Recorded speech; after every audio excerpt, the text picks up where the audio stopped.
let it bang, bang.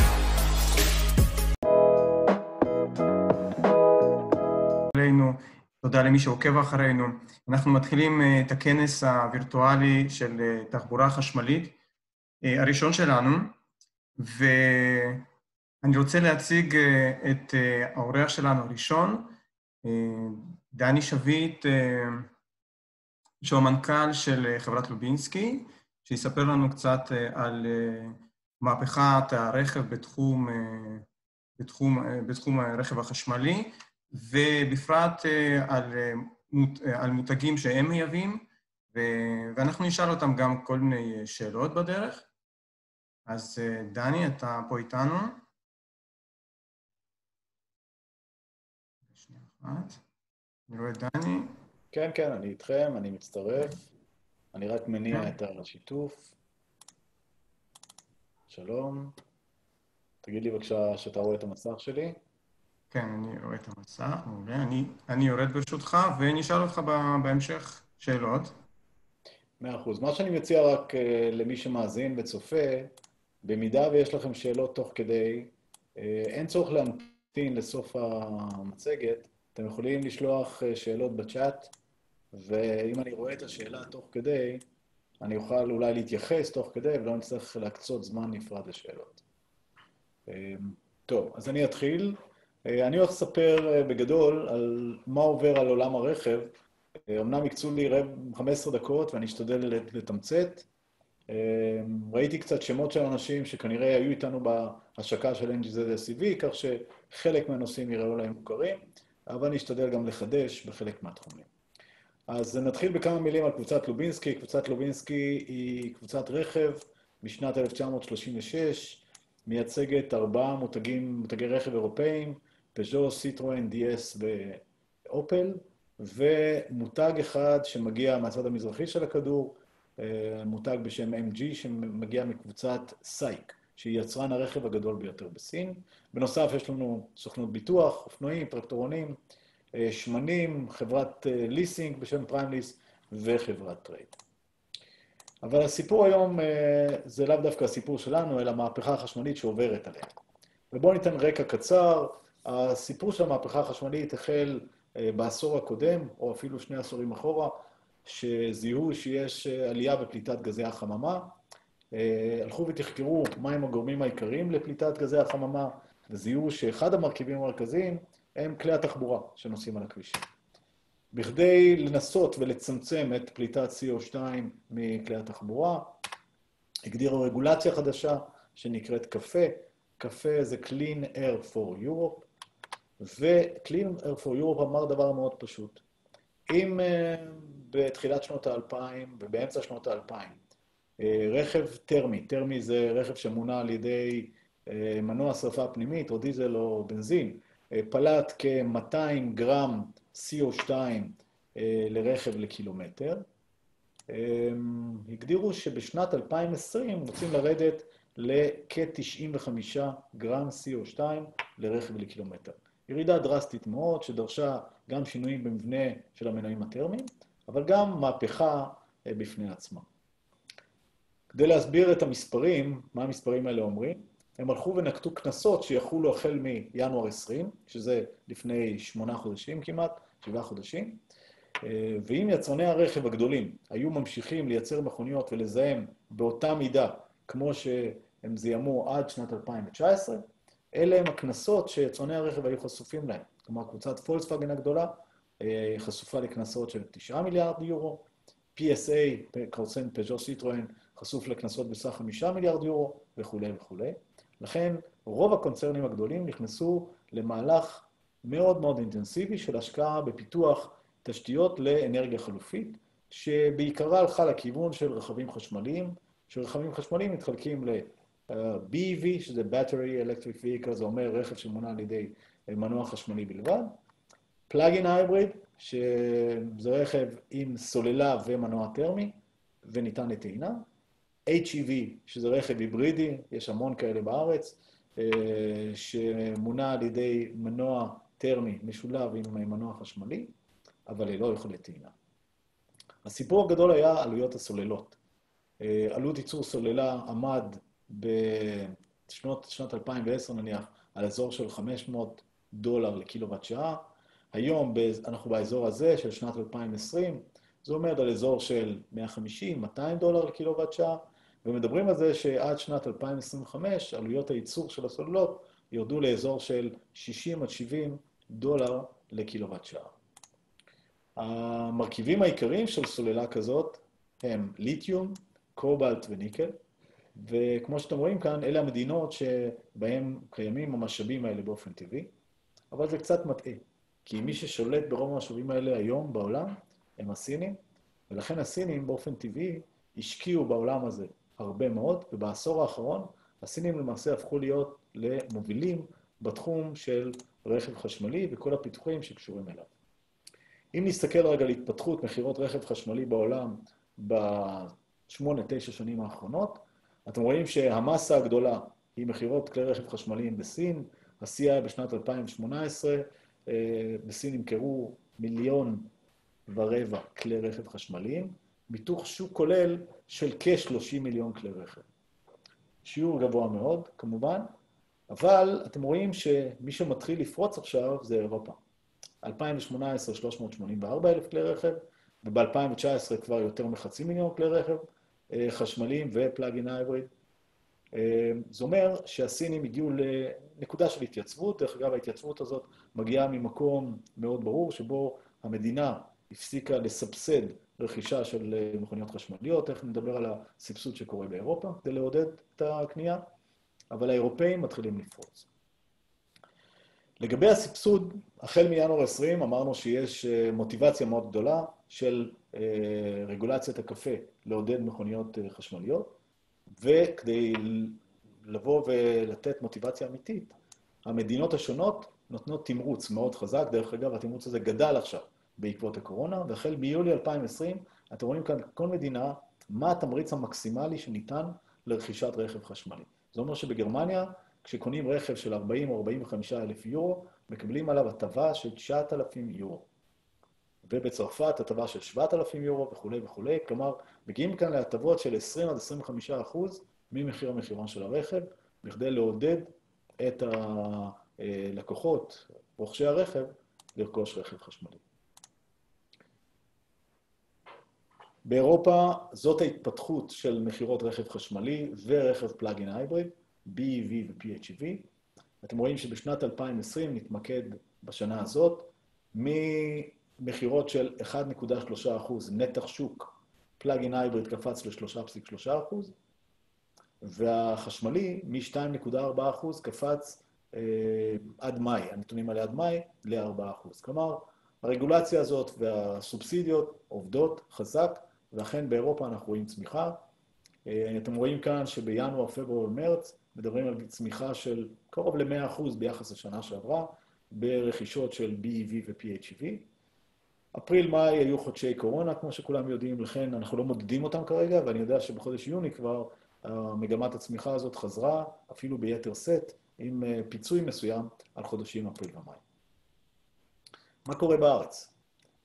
בישראל משרד האוצר קבע תוכנית 5-שנתית, שבה משמרים את המיסוי על רכב חשמלי, אבל לא רכבי היוקרה החשמליים, אלא רכבי המסה החשמליים, על 10% עד שנת 2023. ב-2023 יעלו את המיסוי ל-20%, וב-2024 ל-35%.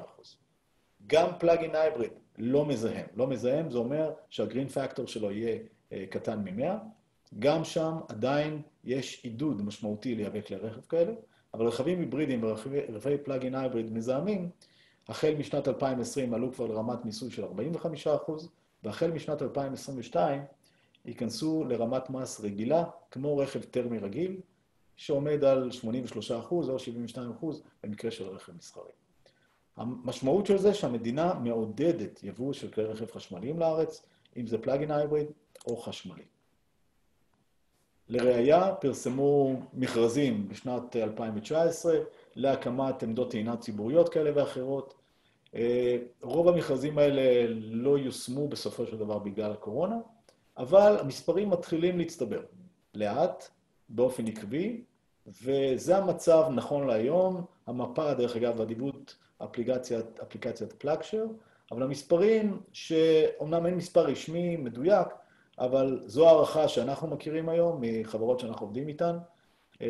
יש 24 עמדות DC מפוזרות ברחבי הארץ, הן מסומנות כאן בצבע צהוב, וכ-200 עמדות AC פעילות. אני מדבר על פעילות כי יש שאריות של Better Place, שלא כולן פעילות לגמרי, אני מדבר על כאלה שאפשר ממש להגיע ולטעון בהן.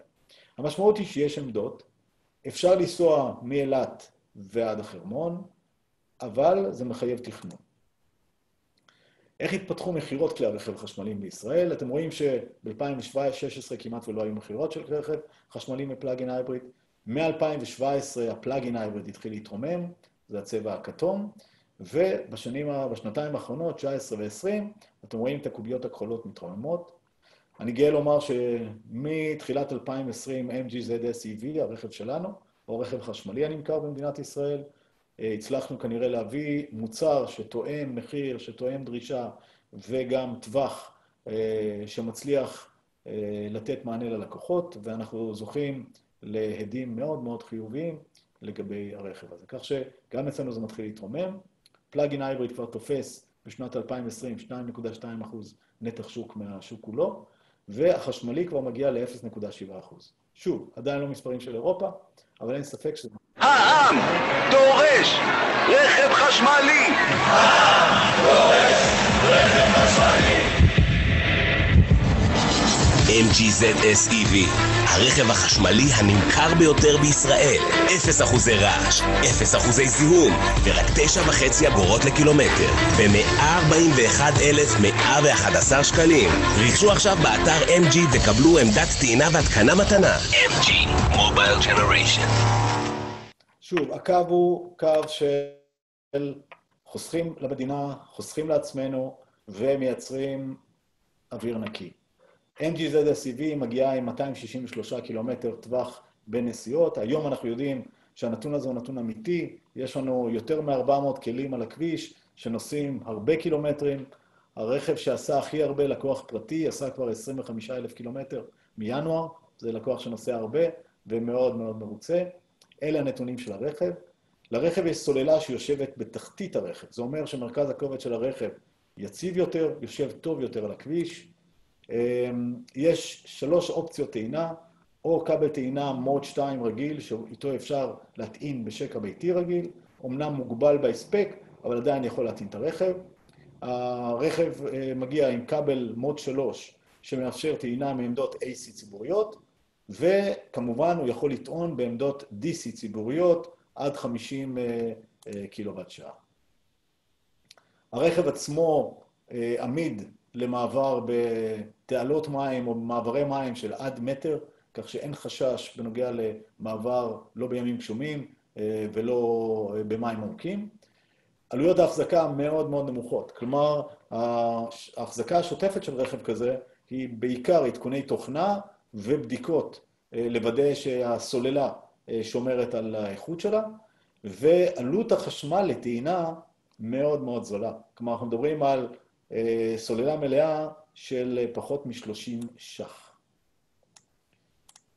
אם אנחנו מתקדמים הלאה, יש לנו כאן אינדיקציה ראשונית כמובן, על החיסכון שאפשר לקבל בזכות הרכב החשמלי. אם אנחנו מדברים על נהג שנוסע 20,000 קילומטר בשנה לאורך 4 שנים, יחסוך קרוב ל-30,000 שקל על התחזוקה ועל האנרגיה. האנרגיה זה אומר המעבר מטרמי, שזה בנזין או דיזל, לרכב חשמלי.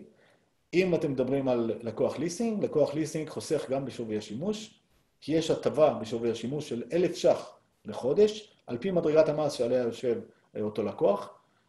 החיסכון ל4 שנים, למי שיושב על מדרגת מס של 30% הוא כ-14,000 ש"ח, ולמי שיושב על מדרגת מס של 40%, חוסך 20,000 ש"ח כסף אמיתי שנכנס לכיס. אחד האתגרים ברכב חשמלי זה הטווח, מה שנקרא האוטונומיה. האוטונומיה אומרת איזה מרחק אפשר לעבור מטעינה לטעינה. לרכב שלנו יש 263 קילומטר, אמיתיים כמו שאמרתי, אבל בכדי להבטיח את זה, יש 3 מצבי נהיגה שנקראים CARES, זה Kinetic Energy Recovery System. זה אומר שבבלימה ובירידות, הרכב טוען את הסוללה למעשה, ומצליחים להגיע למצב בנסיעה אופטימלית וטובה ורגילה. שוב, לא צריך לנסוע לאט מדי, לא צריך לנסוע במצב חסכוני מאוד, אלא במצב נסיעה רגיל אפשר לשמר את האנרגיה ולהטעין את הסוללה. אני אתן לכם דוגמה של משהו שאנחנו עשינו כאן בחברה. נסענו עם 4 כלי רכב מסורק, המרכז שלנו, עד אילת. מה שאתם רואים כאן, הקו הכחול מסמל את הטופוגרפיה של הנסיעה, באזור המסוע, לקראת הירידות לכיוון צומת הערבה, זה גובה של 460 מטר, וצומת הערבה היא מינוס 220 מטר. אתם רואים שכאן צברנו אנרגיה, צברנו למעשה כ-30 קילומטר לתוך הסוללה. בקושי הטענו בעמדת טעינה DC של ג'ינרג'י במשך 20 דקות, והמשכנו לאילת. הגענו לאילת 4 כלי רכב, כשכל רכב עמוס עם 3 אנשים וציוד. יש כאן את כל הנתונים של הנסיעה. הגענו לאילת עם אוטונומיה שאריתית של 67 קילומטר, כשהעלות הייתה 14 ש"ח לאדם לכיוון. אוטובוס למשל עולה 90 ש"ח הלוך חזור. וכמובן שכאן זה הרבה יותר נוח. אני רוצה לנצל את ההזדמנות, בדיוק רבע שעה הזאת שהקצו לי, ולהראות לכם סרטון, היות וזה כנס רכב חשמלי. החל מחודש הבא אנחנו מוסיפים למגוון כלי הרכב שאנחנו מציגים בארץ, ואתם למעשה הראשונים לראות את הסרטון שאני הולך להראות. זאת ה-2008 החדשה שתגיע בחודש הבא. אסור לי להגיד עליה פרטים, אבל לפחות תראו מה היא הולכת להביא.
עד כאן.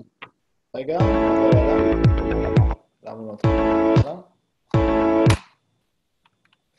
זהו, תודה רבה לכם. 2 שאלות שנשאלתי כאן ולא עניתי עליהן. האם MG יכול להטעין DC 77 קילוואט שעה? התשובה היא לא. MG מטעין עד 50 קילוואט שעה. האם יבואנים אחרים בארץ מפחדים מהפכה ופעילים נגדה? התשובה היא כן, כי יצרנים בעולם שלא נערכו למהפכה החשמלית, חוששים שמזיזים להם את הגבינה, ואני יכול להראות לכם שקף אחד מהיר, היות ואנחנו מייצגים 2 קונצרנים שחזקים מאוד בעולם הזה של חשמל. בשנה הקרובה, עד סוף 21, יהיו לקבוצת לובינסקי 15 דגמים חשמליים ופלאגין הייבריד, מכל המותגים שלנו. כך שאנחנו חזק בתוך המהפכה החשמלית, ואני מזמין אתכם להצטרף אלינו. תודה רבה.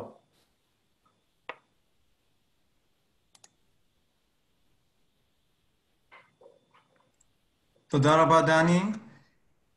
ממש הבאת בשורה.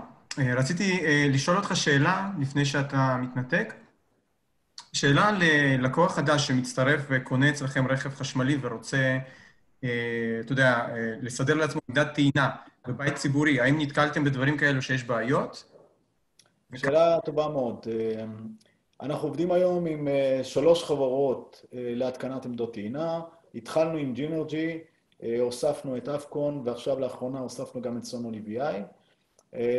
אני יכול להגיד לך שהחלוקה אצלנו היום, מתוך עוד מעט 500 מכוניות שעומדות להיות על הכביש, 40% בתים פרטיים, 60% בתים ציבוריים. זה קצת מפתיע, אני יודע. כלומר, זה לא רק בתים פרטיים, אבל זה מחייב שתהיה לך חנייה פרטית בשבילך.